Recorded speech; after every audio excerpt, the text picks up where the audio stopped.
Coming up next on Tech News Today, Amazon's web services went out, and with it, so did a bunch of the internet. Also, YouTube is bringing traditional TV to mobile viewers. The Chromebook Pixel is no more, and I'm a little sad about that. Real-life Tamagotchi could have happened on Project Ara phones, and breakdancing robots, thanks to Boston Dynamics. All that and more coming up next on Tech News Today.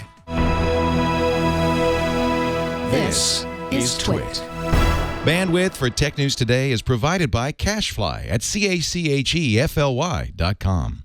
Hi, this is Leo Laporte, and once again, time for Twit's audience survey. We'd really like to hear from you. It's only going to take a couple of minutes, really. That's all. Just go to twit.tv/survey and let us know what you think. Your anonymous feedback will help us make Twit even better. And thanks for your continued support.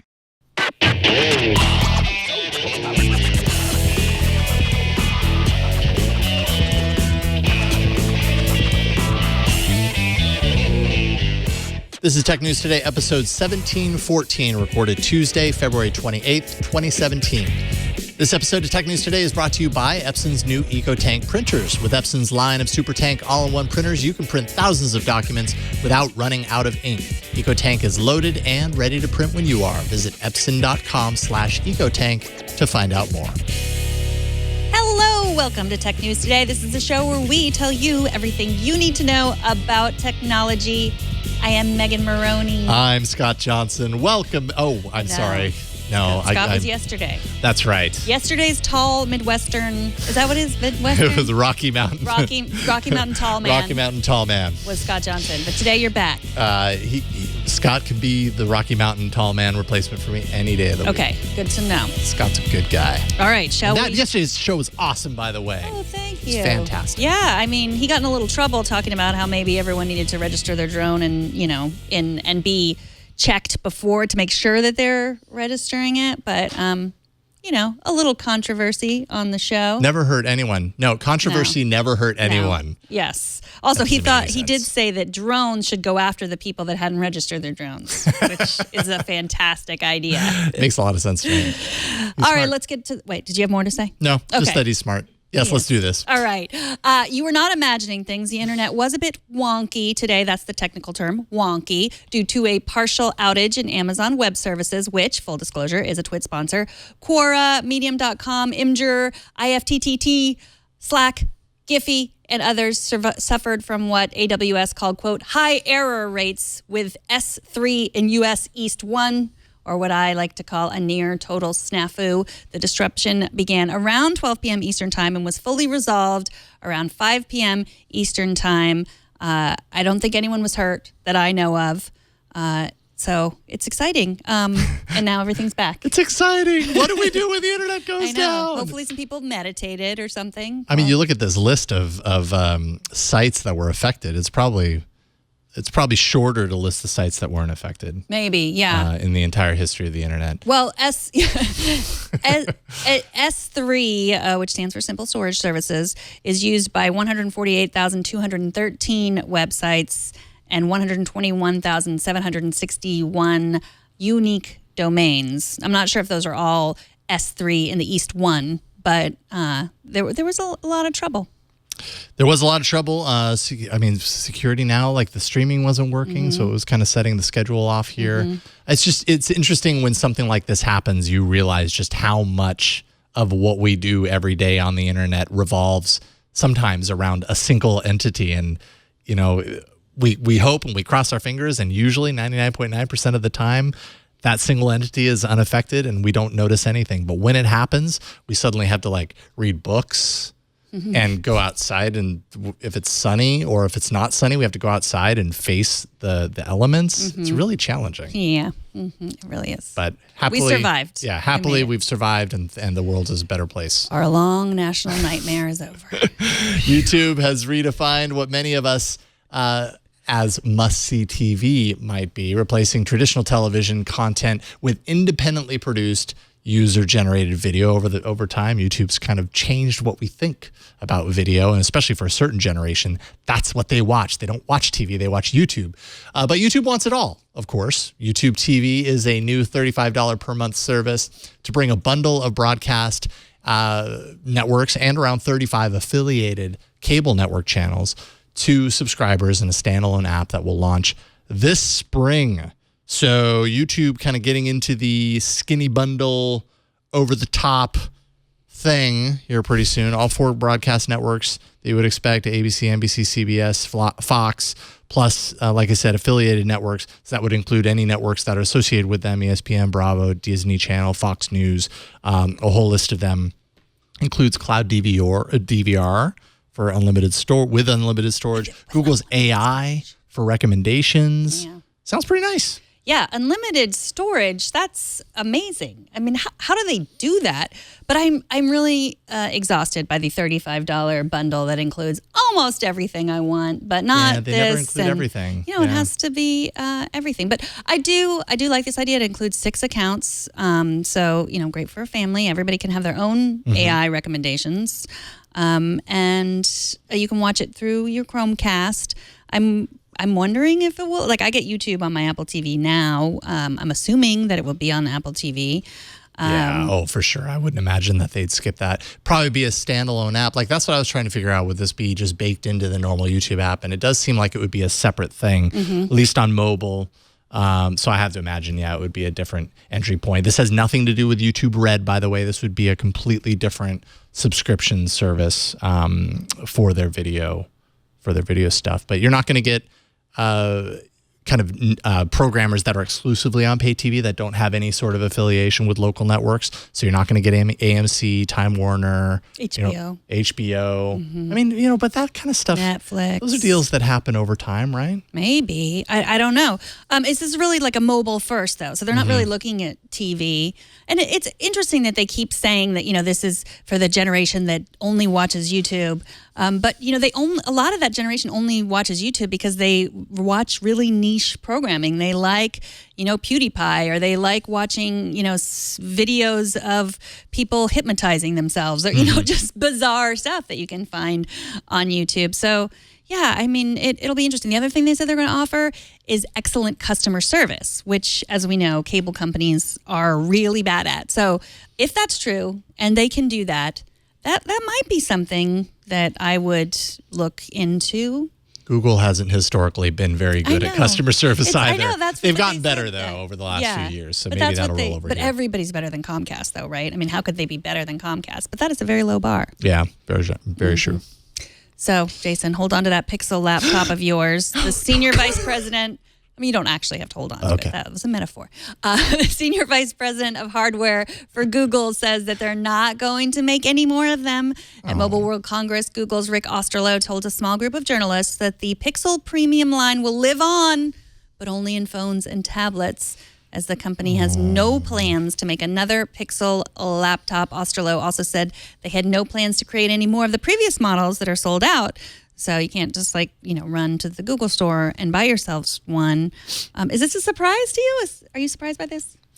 I'm a little bit of both. I'm surprised because I think we had heard that there was a Pixel 3 in the works, and we'd also heard that there were these rumors about something called Andromeda, which was going to be a combination of Chrome OS and Android OS kind of sandwiched together into this new version of Android going further, and that the Pixel 3 would potentially be the launch device. But then at the same time, that's a rumor, right? And we hear a lot of rumors, and not all rumors are true, or maybe that was true at one point, and obviously it's not anymore.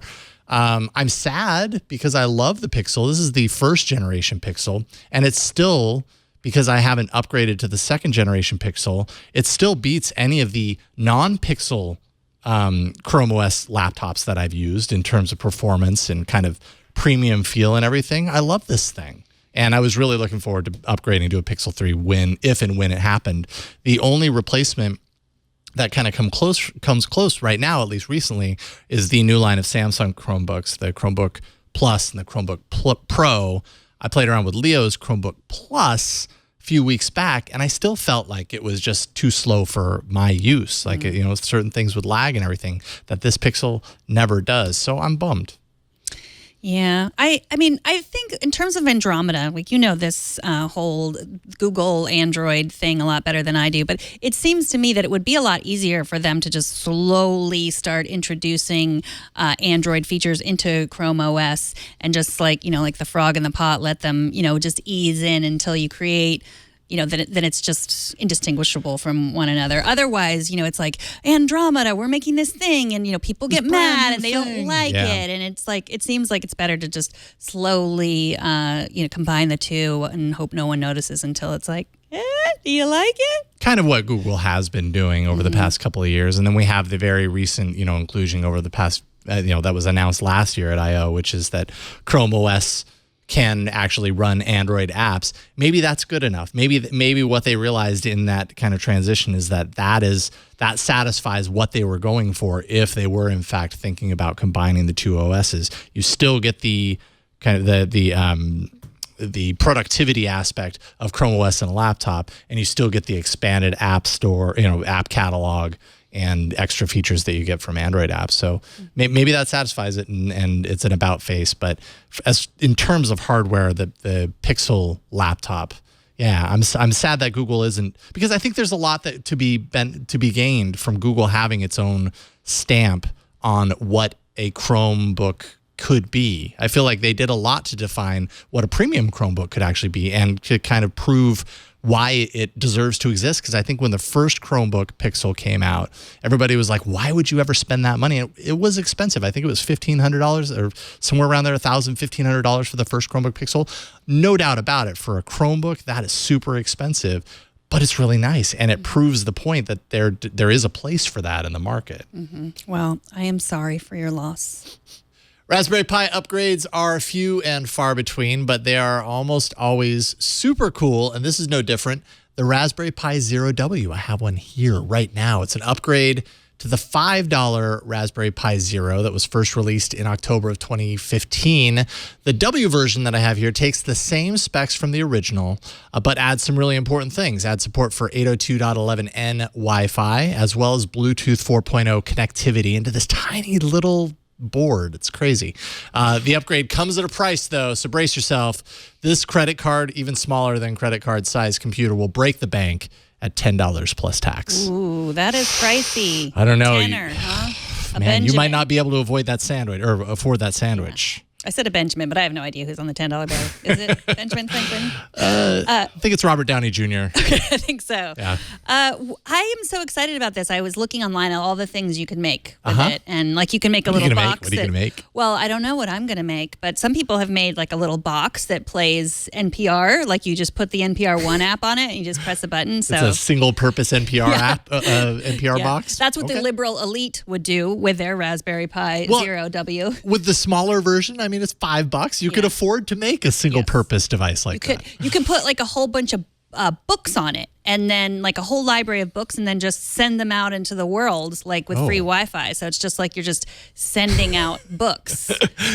Okay. I don't know. Like Bookshare? Yeah. I think all these things you could do with your phone too, but it's cooler to make like a single purpose piece of hardware. I mean, when you think about, so the original version of this was only $5, right? It's been out for almost a couple of years. But if you wanted to add any sort of wireless connectivity like Wi-Fi or Bluetooth, you're going to need to get additional cables, dongles, all that kind of stuff. That would run you somewhere around $20 to $30 just to add that sort of thing to this anyways. So getting that in this tiny little thing for $10, I mean, $10 is so crazy inexpensive for a computer that you can make any sort of IoT gadget that you really want. I mean, people are even turning this tiny little thing into, we've talked about it many times, into like retro arcades or whatever. You could do that with this. It might not be the best performing, but it could totally play like NES games. This could be your NES console for $10. Craziness. Yeah, it is. I like how I'm like books. You're like games. What is the thing? You can make a home security camera because it has this little connection, a camera serial interface connector. So you can just attach a little camera to this thing and bam, you've got a security camera. So I don't know. I just love what they're doing with these things. Super low cost. Sky's the limit. Use your imagination. Come up with something really cool. Okay. You do that. If you do come up with something cool, then, send us a Twitter. Send us a tweet. TNT. Whatever they Tech call News it. Today TV. Or Megan at twitty. Or me. Whatever. Send it anywhere. Okay, you know what we really need? Another messaging service. And you know who hasn't released a new messaging service in like the last few days? Google.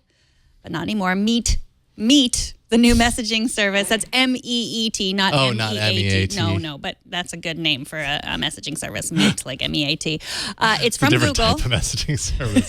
It's for the enterprise. To the company's credit, they launched the new service quietly. Either that or it was leaked. I'm unclear which one. It's designed for HD meetings in the workplace. So it's probably better to call it a conferencing service as opposed to a video messaging service. It'll be part of G Suite. You can get there by going to meet.google.com. I tried it out, but I tried to try it out, but I guess you have to be part of G Suite.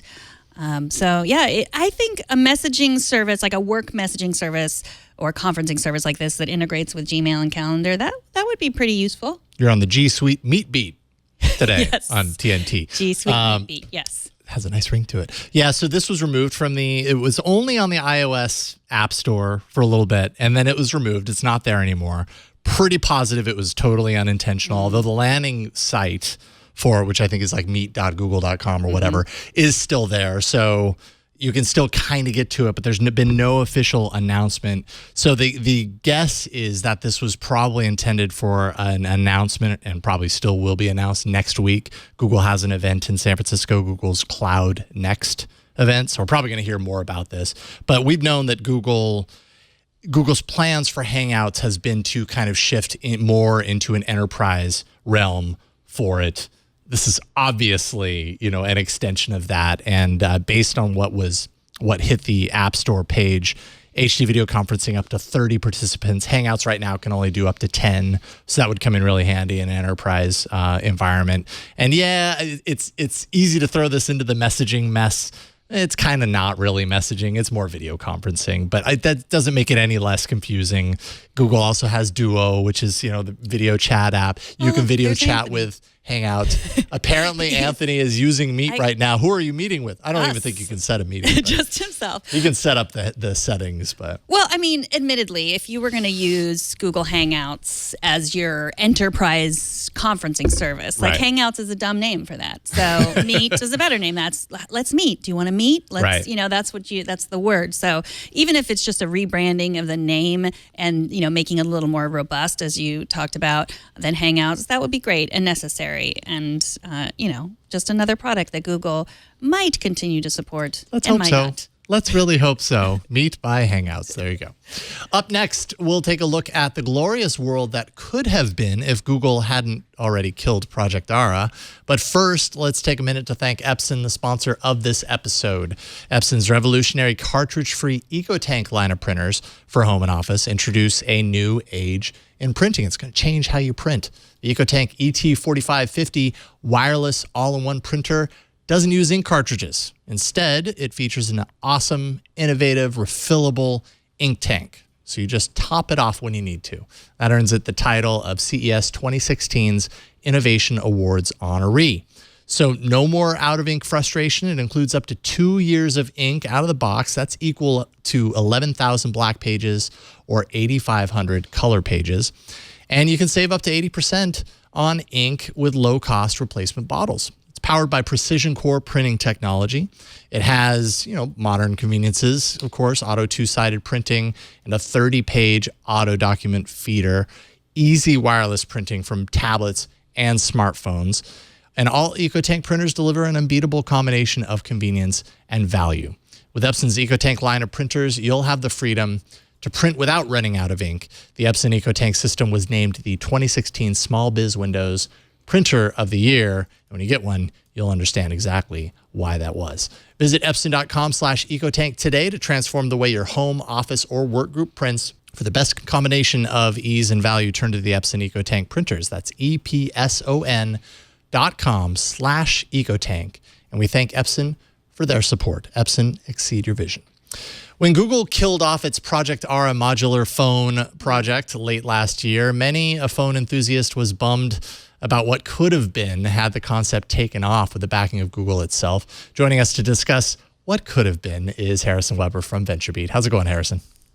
It's going well. Thanks for having me. Absolutely. It's great to get you on today. So you wrote about how Google wanted design studios like Midnight Commercial to think big when it came to modules, designing modules for Project Dara, beyond the typical crop of, the usual things like speakers, camera attachments, that sort of stuff. First of all, let's start with a few of the other pitches before we get to the big kahuna. What are some of the kind of like obscure pitches that Google is probably receiving here? So Google knew that this phone could do simple things. It's pretty obvious that if you could change any part in your phone, you might change the battery, you might change the camera. But Google knew that it's, simple kind of easy ideas weren't enough to really blow people away. And so they contacted a bunch of different agencies. One was Midnight Commercial and said, give us the weirdest, most bizarre ideas you can think of. And there are a bunch of them. One of them was, what if you launched a satellite into space and built a module that is the only way to connect to the satellite, and you pay $10,000 for the module, and you're part of this elite club of people who can connect to Google's modular phone satellite, which just doesn't make any sense. But it's amazing because a phone would never do something like that. And so that was the whole point, that it wasn't, is this idea going to make a lot of money? Google knew how to build products, or at least they thought they had a good idea of how to build modules for their phone that people might actually need. And in this case, they wanted something very, very out there and weird to show what is the longest of the long tail that could be designed. And I'm bummed that we didn't get to see some of this stuff, because maybe it would have sparked some interest, a little bit more interest around the modular phone kind of thing. And I guess it's still kind of going on with some OEMs right now, but it really seemed to be, when Google was behind it, it seemed to have a little bit more weight than once Google got out of it entirely. But the bulk of your article is about one very particular project, and it's really fascinating to me. Tell us a little bit about the idea behind what you called the Tamagotchi aquarium, like real life Tamagotchi. Well, so Midnight Commercial was thinking, all right, how do we do something weird, something original? And one of the ideas they had early on was, what if it's a digital pet? And it would be sort of like a Tamagotchi. It would be sort of like, a Neopet or something like that. You'd see it on the back, and maybe it'd be animated. Maybe there'd be a screen, and you'd feed it. And it would be interesting because you'd sort of connect to your device on an emotional level. But they quickly realized any phone can do this. Any browser tab could do this. So what's the weirder version of that? What's something Google could actually pay them to make? And they decided, well, what if we did it for real? And for real meant, what if we built a module that had a living thing in it, or many, many living things? And around this time, Neil deGrasse Tyson had been talking in his show Cosmos about this kind of almost alien creature called a tardigrade, or nicknamed a water bear. Another nickname I love is a moss piglet. But they're these tiny little wiggly things that have paws, and they sort of wiggle around, and they eat algae, and they're very, very, very small. Very attractive, yeah. Yeah, well, depending on the rendering or how close you look, their mouths are actually kind of scary, almost kind of razor kind of mouth. But they're these just bizarre little creatures that actually kind of look like something you might want to keep as a pet, if you can look past the fact that it's like a microorganism. And so this module would be like a microscope squished down into, a tiny little bump on the back of your phone, and there'd be water and there'd be algae, and you'd see it swimming around through a little camera. And so that camera would point at the creatures, and through your phone, you could see them in real time by opening up a companion app. And if you shook your phone, you could see them move around, and maybe if you shake it too hard, they'd be thrown from one side of the little biome that they were going to build to the other. And that actually turned out to be an interesting problem for them, if you want to get to that part. So I have a question. We can get to that problem. But what about, they're difficult to kill, but I believe me, I can kill almost anything, plants, goldfish, what have you. I'll just leave it there and not go further there. But whose responsibility was it to keep them alive? At first they thought, okay, well, tardigrades are impossible to kill. That's what we saw on TV. That's what we saw in, scientific journals and all the blogs that have written about them. And then they found out that actually that's kind of a myth. And these things can survive in space. It's been proven. They can survive in frozen ice, in steaming hot, like, pools of water. But they need special conditions to be alive, to stay alive. And each strain of tardigrade is a little different. And so the kind that you could buy, anyone can go buy tardigrades right now. You just look it up on the internet. You can buy them. They'll get shipped to your house. But the kind that you can buy that are bred in labs are actually sensitive to heat. And so their whole idea of like this working out perfectly just by plopping a bunch of water bears into a little thing of water and sealing it up didn't actually work. Turned out that the heat from the camera alone could fry the thing. And so they had to start thinking, all right, well, what do we do? Do we pick another organism, or do we design an app experience that helps you keep them alive? So it would be absolutely like no promises. I suppose they'd have to guarantee that it would arrive alive, but no promises. It's your responsibility to keep this thing alive. And so obviously they got pretty excited about this project. And the more I read through it, the more I was like, wow, that is super cool. So many challenges along the way, not the most of which is kind of the crux of the whole problem, which is you get it because, just like in Tamagotchi, your whole purpose is to keep it alive. But in this case, if you don't keep it alive, like what's the point of the module that you spent X amount of dollars for? Was that kind of the biggest challenge that they encountered? Were they able to kind of work their way through it close to the end to the point to where Google just kind of killed the project altogether? They got close enough that they could build the thing, they could hook it up to a phone, and you could, through the app, look at it. These are with prototype modules wired to the back of the prototype device that unfortunately the agency no longer has. I would have loved to get my hands on them. Google has them sitting in a shelf somewhere, probably gathering dust. But they made it. They made it, and they swear it would have worked. The problem is, beyond the creation, beyond slapping them in there and making it work, they found out really interesting tricks to kind of minify the magnification technology. But it would have been like the biggest disclaimer ever, because they just did not figure out how to guarantee it. And it was to the extent that if you left your phone in your car, maybe your car got hot in the middle of the summer, they're gone. And so they would have had to pitch it as like this art project that came with big risk and was much more about, I don't know, just like what it represented rather than an actual thing you'd use. And I think that's also what Google wanted.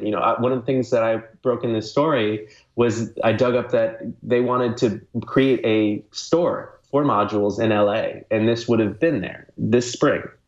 But it would have been a showcase thing. Maybe they'd have someone who knew how to use the app, and they'd be displaying it and showing it off to potential customers. So it's kind of like capturing the vision of weird that they wanted to use to inspire more practical stuff.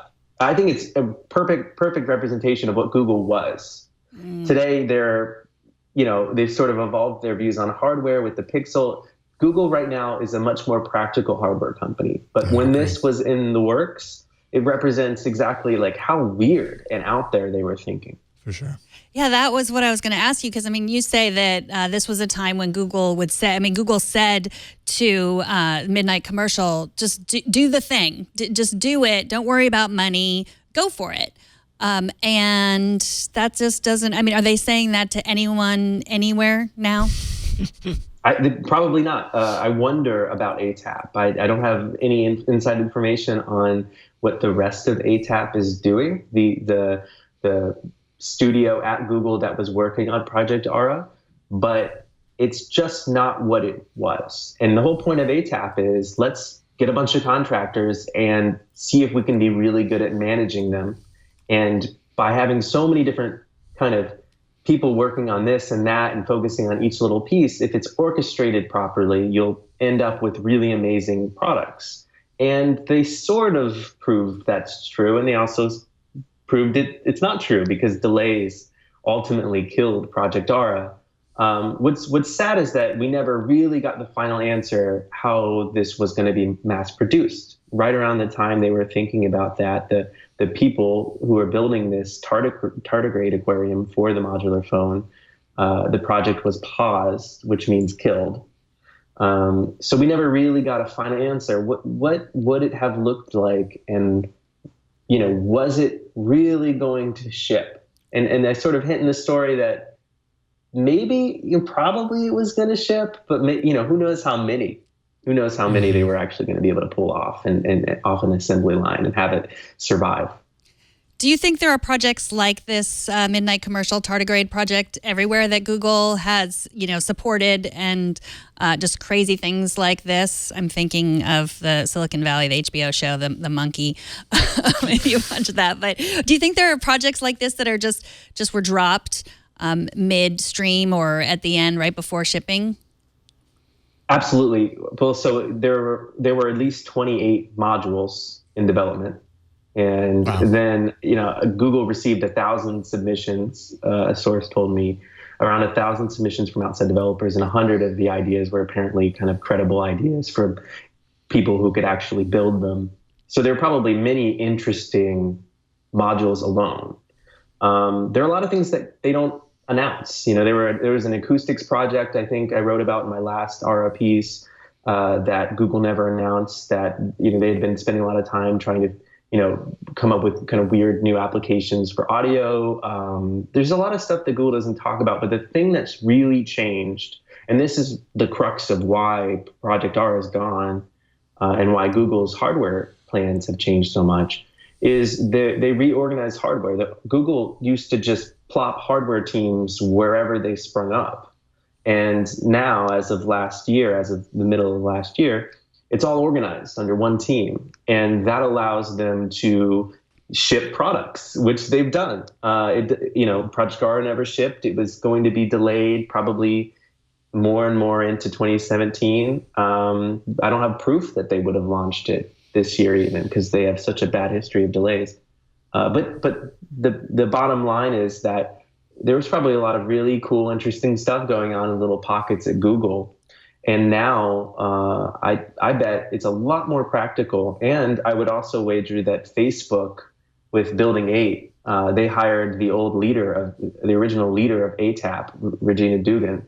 I bet Facebook is the place to really dig up the weird side projects now. I bet there's some interesting stuff going on there. Yeah, I mean, you read my mind. That's exactly what I was thinking. When Regina left, that really kind of timed also with just this bigger kind of shift happening at Google at large, and Alphabet, of course, once it kind of morphed into Alphabet and everything became their own separate entities and had to start proving themselves. The entire company as a whole got a lot more practical and started being very aggressive with the projects that it killed, and kind of letting go a little bit of the imagination aspect of things and just going, all right, what can we ship? What can actually make us money?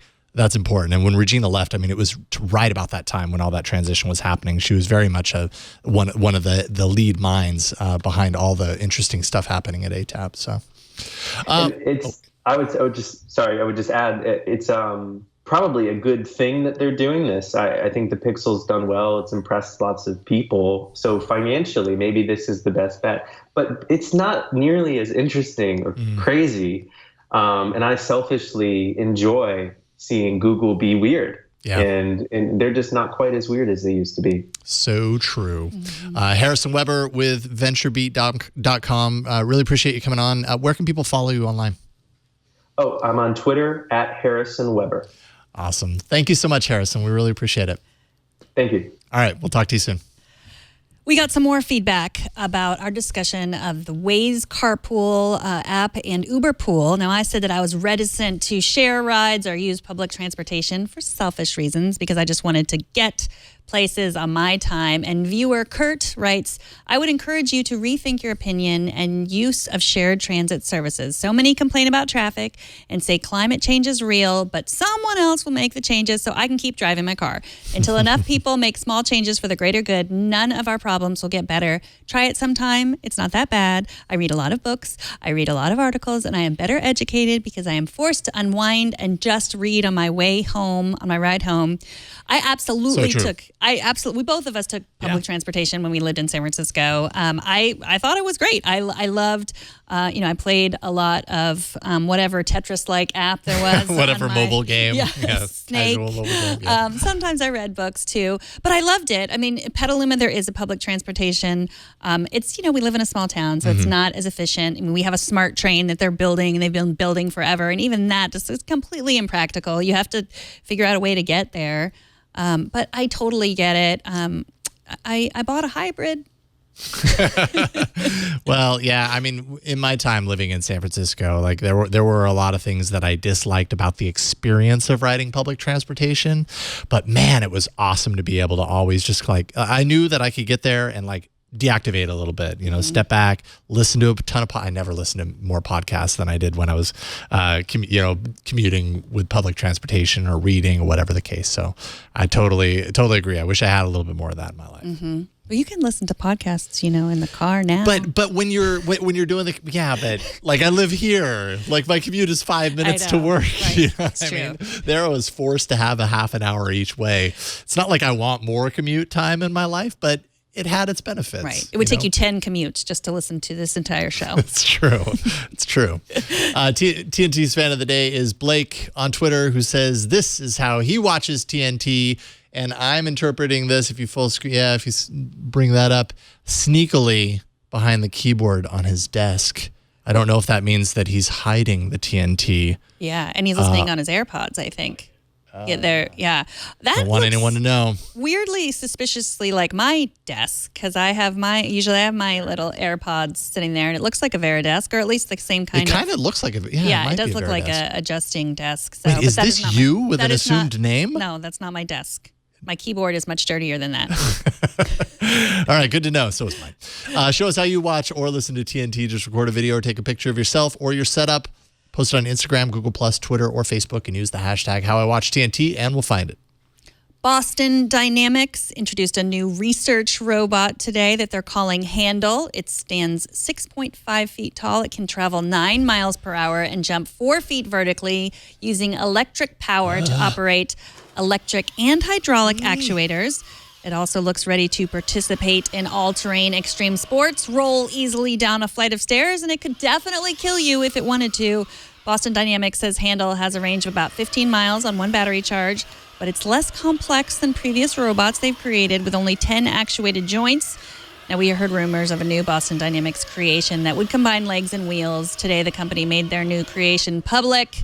In other words, it is alive. It's alive. It is definitely like a millennial robot. Like it does. Does it take selfies? It probably does. Oh, this is my favorite. This one's my favorite. Yeah. This makes me think this would be a really good breakdancing robot. Is it resting on something, or it's just doing the exercise you do when you put your hands on a chair and you? Yeah, it's simulating it. It can fix the points of the arms in the air and then move the rest of its body so that fixed midair point stays stationary. Right. I can totally pick up 100 pounds behind my back. No big deal. Down the stairs. Oh, I love Boston Dynamics so much. I want to know what the future holds for Boston Dynamics because they're just doing incredible things with the robotics. Every time they release a video, I'm captivated. But we've talked in the past. Oh, see, it jumps. Mm-hmm. Oh, these things are so cool. If you like it so much, why don't you marry it? Because I don't marry robots. Okay. Yet. Super cool though. Burke really wants Boston Dynamics the next time that they work on a robot for it to be a chainsaw arm robot. Mm-hmm. I'm detecting a theme with Burke. Well, because he wanted a chainsaw arm module for the RF phone, but then Anthony never took the Burke cam, so now we have it. Chainsaw arm for everything. Yeah, because this is not the first time that Burke has thrown out the chainsaw arm thing. No. He's a big fan of Evil Dead. Very disturbing. Yeah. It really is. TNT records live every Monday through Friday at 4 p.m. Pacific, 7 p.m. Eastern, midnight UTC at twit.tv/live. You can be part of the show by emailing us, tnt@twit.tv. Leave us a short voicemail, 260-TNT-SHOW, and find us on Twitter. We're at Tech News Today TV. And if you want to subscribe to the show, and you should, go to twit.tv/TNT. Subscribe all your friends. Take their phones. Just find out whatever podcast app they use. If they don't have one, download it for them. And if you want to see us in person, we love to have a live audience. Email tickets@twit.tv. And if you want to tweet at me about the robot that you're creating in your garage, or definitely tweet at me your Raspberry Pi Zero W ideas. I'm at Megan Maroney. And I'm at Jason Howell. Thanks to Anthony, our technical director for the day. Appreciate it. Thanks to Burke for helping out here in the studio and occasional chainsaw arm comments. Thanks to Kevin for editing the show and his wonderfully messy hair. And thanks to you for talking tech with us today. We'll see you tomorrow. Bye, everybody.